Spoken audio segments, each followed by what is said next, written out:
Bukit Tinggi pasca terjadinya longsor Rabu malam. Kejadian longsor dipicu akibat gempa yang berkekuatan 7,8 skala Richter mengguncang Sumbar yang berpusat di barat daya Kepulauan Mentawai.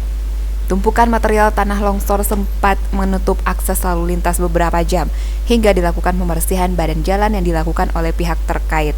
Hingga Kamis pagi, pemerintah Kota Bukit Tinggi melalui personil dari BPBD, PU, Polri, dan Dishub masih melakukan pembersihan dan melakukan penanggulangan sementara di lokasi tersebut.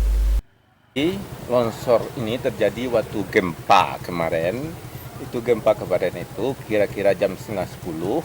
Itu seluruhnya itu longsor ini menutup seluruh jalan ini.